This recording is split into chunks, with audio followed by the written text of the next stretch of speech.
Vice Ganda at Ayon nasa ibang bansa na namang muli.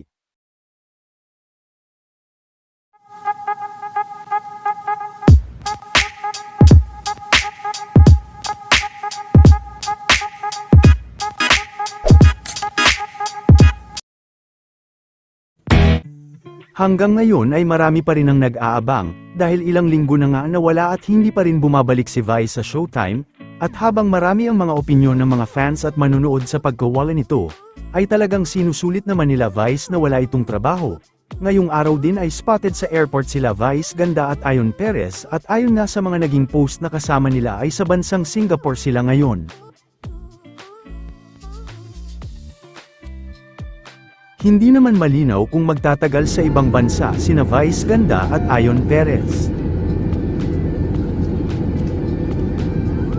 Matapos rin ang ilang oras ng kanilang biyahe, ay nakarating na din na sila sa Singapore.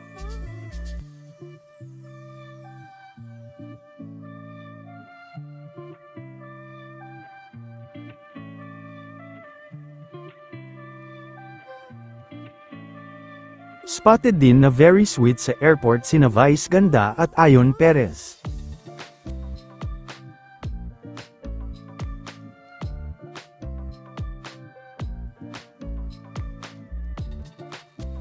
Kasalukuyan na din sila na nasa labas para mag-dinner.